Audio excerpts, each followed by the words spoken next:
to another Project 1999 video. You're watching a guide on Crushbone. This is the entrance. Great big statue. You start in the Greater Feydark to get here. You go north from the Orc Lift at Kelethin.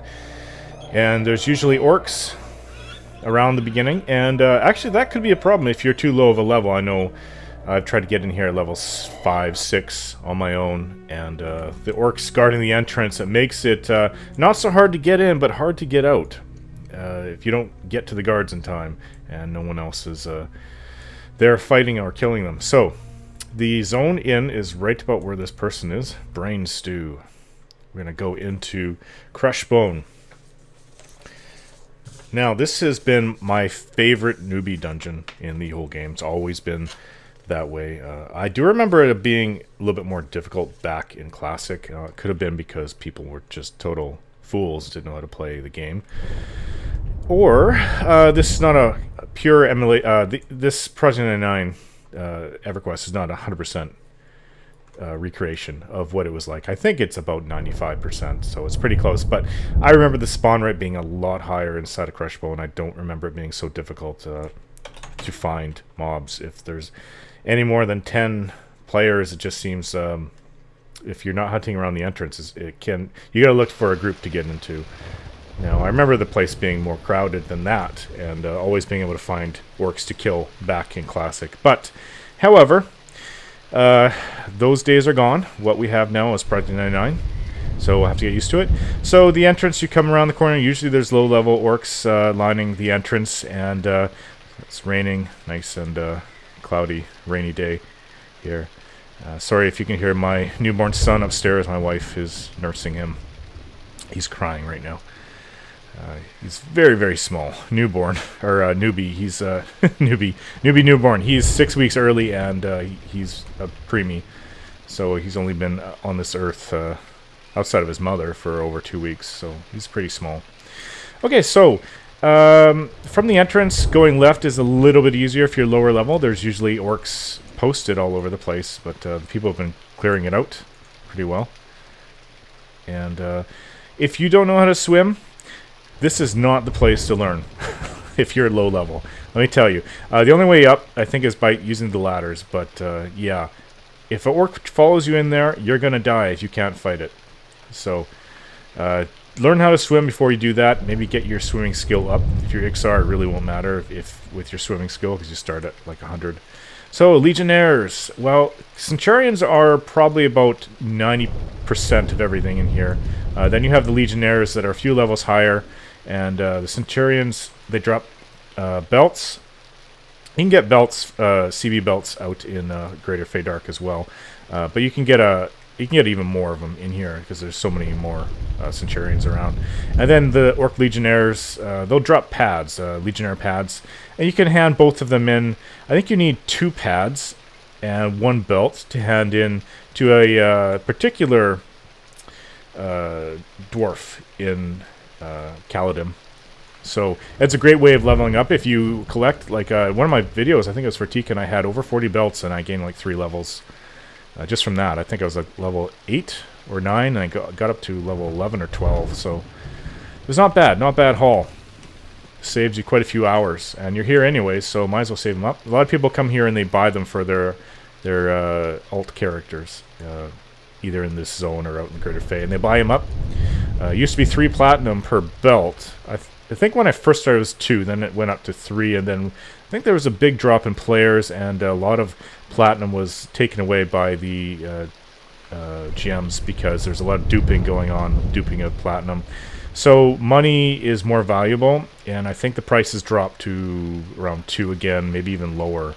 So me going around like I did in the last video, asking for 3 platinum per belt is a little high, a little steep. Especially for people who don't have high-level characters. So, in this place, this is actually called the Slaver. Is it Slaver area? Yeah, Slavers. And so in here, in this hut, it says Iron Orc. Here is a Slaver. I actually despise these guys. So, they take elves, dwarfs, high elves. I think there may be even a gnome that they have. They take them as slaves, and make them work in the mining pits. You get from killing these orcs, all orcs basically, you get a lot of nice faction. The only place that you don't get faction for would be Indigo Brotherhood, which are the Dark Elves. So here's a Dwarven Smith. I'm not sure if there's any quest for them. The Elven Priest, I'm not sure. You see, each one of these guys, when you kill a slaver, there's a small chance, not a tiny chance, but a small chance of them dropping a key, and the keys are numbered, and they go to a certain number. The number goes to one of these guys. Most of the time, I think it's the Wood Elves. I'm not sure about that. It's been a while since I've done that. So here's the actual mines where they put their slaves to work. Ah, this guy. Now, this guy is important because he is how I got this rogue Scout's Cape. +2 dex, 5 AC. Rogue elf and wood elf and half elf only. And you have to hand in a coin, I think it was, to this Kellen guy. So he's actually on my side, but he is a slave right now. They have a mining, and there's some dwarven slaves over there. Now, this, if I was level 10, or 8, I'd be in a lot of trouble right now. These slaves would turn around and tear me apart, especially with there being 2 of them. And yeah, it's always a great place to come in and pull if you have a group. Used to have a lot of fun in this area. And let's exit here now. And there's always Centurions around here. Somebody's been pulling everyone, but there's typically half a dozen Centurions. There's Legionnaire past this place, one over there, another one up there behind it. And there's usually a couple Legionnaires up around here. Now this is like, I forget if this is the Orc Hut area. Orc Camp. Usually, this is a Legionnaire? Yeah. So Legionnaires are always pretty cool to run into when you need them. They're not anywhere near as numerous as the Orc Centurions. But yeah, so if you don't see what's around the corner, the AI can usually see you, and as you run through here, you will aggro Legionnaires, and if you're not ready for that, you're dead man. There's actually a whole bunch of Legionnaires up right now.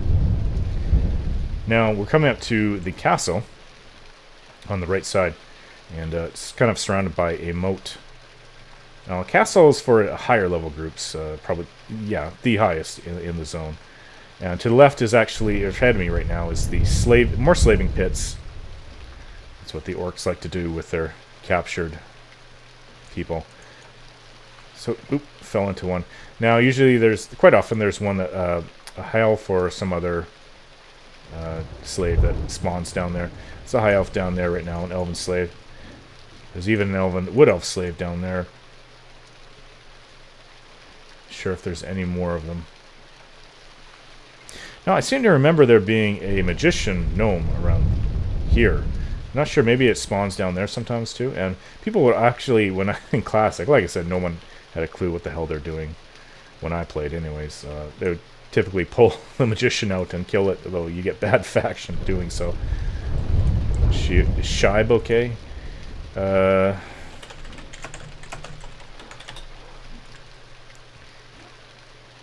I think she just went up. No, I'm fine. Okay, so here's one of the little ways across the water, past the moat. And here's the other one, little bridges. Dead Ixar here. Now, here. Well, actually, I should say where that shy person was. That's like the Taskmaster area, because there is a Taskmaster that spawns over there with a whip. And usually has a couple slavers around as well. And there's a whole bunch of Centurions, and there's a Legionnaire that usually spawns around the bridge type area. And this is what they call wall group right here. Now, they pull from all over the outside of the castle, and you can pull here. Oracles are probably around the equivalent of a Legionnaire as well. Oracles are their orc shaman. Big orc. Now, yeah, wall groups typically even go inside, especially if, I mean, I don't think there's anybody in this zone, except for maybe Devin, the ambassador, who I have not actually seen since coming back to Project 9. I know he's here, because somebody gave Tekin this dagger. What what is it? The Dragoon Dirk, and that comes off only, as far as I know, only 2 people, either Ambassador Divin, who will be in EverQuest next, by the way. They plan to bring him back, or he's also in. Sorry, this blade also drops off North. I was going to say North Oasis, but that's not North Row. Yeah, there's a Dark Elf, like with the I have to remember all these things I haven't done like 6 months or more. What do you call those little guys? Dervishes, I think. Yeah, there's a Dark Elf among them that also has a small chance of dropping that. Although I killed about 50 of them with my Ranger, and I never had one of those drop. So I have a chance of running into Divin here, and apparently he fights like a level 30, and I'm only level 27 rogue, which would mean my death. I think that he's around level 20, but everyone has said like he fights level 30s. Lots of Legionnaires here, quite a few Centurions and Oracles. Emissaries are a little bit tougher. And usually you see the Emperor Crush right here where that Legionnaire is, I think. So I seem to have remembered this place wrong. I thought that there was a basement in here. It's actually a map. Can't really read what that says. So, Fedwar. Yeah, I suppose so. It's the map of the continent that we're on. Now, I thought that there were stairs going down, but apparently it's just a ramp going up. I don't think I'm going to run into Divin here. I'm just being overly cautious. Yeah. I can't even see where I am. I'm hitting every wall here. Yeah, so this is kind of the limit of the castle here. I think, if I'm right, Divin spawns here. A little odd that there's a pawn up here, but oh well. It's probably a lot quicker if I just jump out, and there's no one that's going to aggro me. Oops. I don't know why I hit again. I have safe fall, so no worries about a little bit of a fall. And as far as I know, that there's only one place left in Crushbone to go, and it's where there's a chance to drop the shield. I don't have the shield on me, of course, but need to get up top. Now we're coming back to the entrance. The entrance is right here, so we did a big circle. It's kind of nice. It's easy to get back out. I mean, just running a circle around the zone. Unlike some zones where you have to know the exact way to get back out.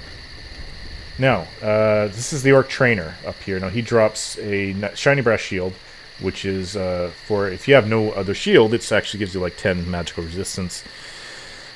Decent armor class for a starter noob as well for the shield. So, it's not a bad place, but there's usually about 6 Centurions, and then the, I think it's around level 11 or 12, the Trainer spawns right there. This guy is camping up there. So I'm just going to do a bit of a circuit around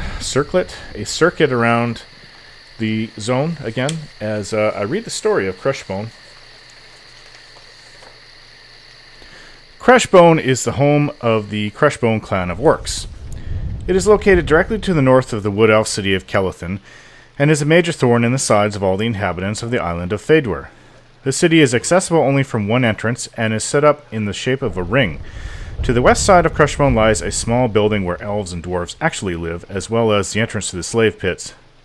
The northeast lies the home of Emperor Crush, and is a dangerous place to hang out as his troopers continuously move about. In the center is a large hill where the Orc Trainer trains his troops. A river flows around and through the area. Dangers. This level is extremely dangerous. Despite the fact that there are orc pawns here, I would not recommend it for anyone under the 4th level, and even that is pushing it. It is dangerous for several reasons. The first reason it is dangerous occurs when there are very few people around, the other when there are far too many people around. The first danger occurs when there are few people around, and this is that the orcs reclaim their area, slowly spreading out from the back areas to the front by spawning in gradually further forwards areas. Not written very well. Once all of the forward spawn sites are full, the patrols begin. These patrols usually consist of a pair of fairly tough orc centurions who run from one side out to the entrance and then back in and over to the other side. There are usually 2 opposing troops that move in this way. After them come the Legionnaire patrol, which consists of the Legionnaire and 2 very high-level orc centurions around 9th or 10th, who walk the same route. The only way I saw all of this is by hiding next to a tree and watching them all go by, and it made me sweat. The second problem occurs when there are too many people in the zone, which is most of the time now. This generates a rapid spawn rate because there is a rapid kill rate, and trains result. Now, trains around here aren't the type of trains that occur in Blackburrow, for instance, which consists of a dozen gnolls running around. The trains here consist of the orcs that people tend to flee from, namely the Legionnaire and his Centurions, who are high level, or Emperor Crush himself, and an oracle or two. Now, these aren't huge trains, but they are very deadly, as these troops are very powerful and can take down a large number of mid-level troops before being taken out themselves. The other problem with this is that they tend to attack indiscriminately, so simply standing too close could mean that you get whacked, and people tend to not warn you that they are coming with hell on their heels, so you can get caught unaware. Again, keep your eyes peeled. Benefits. Despite the great danger in this area, there are many good reasons to hunt here. First is the wealth that you can gather in a short time here. As a 7th level myself, I gathered 2 platinum in the time it took for me to go up, then less than a bubble. Most of the orcs here have some form of cloth, armor, or weapon on them, all of which is worth money. Some of the best weapons on the weaker orcs are cracked staffs, which you can sell for over 1 platinum to a friendly merchant. There's no better feeling than going home unencumbered because you've got 3 or 4 of these in your backpack. Another great reason people hunt here is for the treasure trove and unique items and quest items that can be found here. Some nice low-level items come out of this dungeon exclusively. First of all, there is the shiny brass shield, a shield that sometimes appears on the orc trainer. This is a nice shield that is relatively cheap to buy now and should be resting on everyone's arm if they can't use 2 weapons. Also, the Legionnaires have shoulder pads and bracers that are regularly on the market for sale, as well as items that can be used to get one of the quest items, the Screaming Mace. Some of the other items that have become staples of this game are the Dwarven Ringmail Tunic, dropped by the Emperor himself, and the Dragoon Dirk, a highly sought-after low to mid-level piercing weapon that drops off our favorite newbie killer himself, Devin. But the number one reason people hunt in Crushbone is the experience. Crushbone is tied with Befallen for the highest zone experience modifier in the game at 2.13, meaning that any Crushbone mob killed will grant more than double the experience that a comparable monster in a zone like Butcherblock or Southern Desert of Ro would. As if that weren't enough, the orcs here drop Crushbone belts and Crushbone shoulder pads, which can be turned into Canlo Newsback, GM Warrior in Caladim, for additional experience and a piece of cheap armor, about 1 gold, 5 silver to a vendor. The belts can be turned in 1 at a time, and the shoulder pads 2 at a time. The belt quest gives respectable experience up to around level 10, and the shoulder pads go even higher, probably past that point, should you have moved on from Crushbone. Both items are frequently bought and sold in Crushbone and Greater Feydark as well. I personally greatly enjoyed hunting in Crushbone. The monsters came in more manageable numbers, and the number of other hunters wasn't as annoying as it was just outside the gates. Also, they spawned closer together, so there wasn't as much of a problem with roaming by you or camping by others. You can watch several spawn spots by yourself and make a good profit and good experience quite quickly. Popular camps. Trainer Hill. This is a good camp for low-level characters. There are 6 or 7 orcs atop the hill, and the respawn rate is fast enough that you will not need to pull from elsewhere in the zone. The orc trainer himself drops the shiny brass shield, which is 10 AC and 10 save versus magic. Wall. This refers to the area directly in front of the bridge that leads to the castle. Generally, groups hunting here will pull the orcs roaming outside of the castle and even from within the castle itself if the group is strong enough. Throne Room. The highest level camp in the zone is inside the castle itself. It can be very difficult to hold as there are 6 to 7 legionnaires and oracles which spawn within the room itself, and their respawn rate is very fast. If the group is able to hold this room successfully, it may be possible to pull both Emperor Crush and the Ambassador Devin from the tower itself. Tents. This is the tented area in the very back of the zone. It holds orcs between pawn and legionnaires. The area shares the crevice filled with 4 random spawn orcs and the slaver camp. Doing a corpse run from here is difficult as most things will attack you as you go back to your corpse. Slaver Cave. Located on the left side of the map over the bridge and hill with the Orc Centurion, it is a building with 1 slaver and some quest NPCs inside of it. The accepted camp is located in front of the building next to the tree, as this is a safe area. The camp extends from the top of the hill on the right side of the camp in the caves and any roaming orcs to the right of the tree.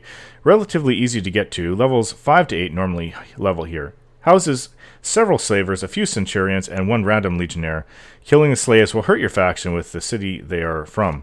Slaver Pit. You find this camp by following the right wall. It houses 4 slavers, the Taskmaster, several slaves, and the named slave Retlon Brenclog, a level 7 magician. Killing him hurts Akanon faction. The Taskmaster drops a 5 5 damage, 30 delay whip, and his brass earring. The brass earring is used for slave requests, which result in many different rewards. Traveling to and from Crushbone. There is only one entrance to Crushbone, directly north from the city of Kelethin in Greater Feydark. You can get to it by heading north from the northernmost lift in Kelethin, it's the one furthest away from the other two, or by following the path straight out. The entrance is ringed by 2 pyres, so it's hard to miss. From Felwith, you can either follow the trail to Kelethin and go north from there, or turn right directly out from the main entrance and follow the border of the zone all the way to Crushbone. Although the second method is more boring, it's also quicker and almost impossible to get lost doing. Alright, that'll do it for my tour, well, my guide of Crushbone, little orc pawn. So thanks for watching, guys, and more guides are to come.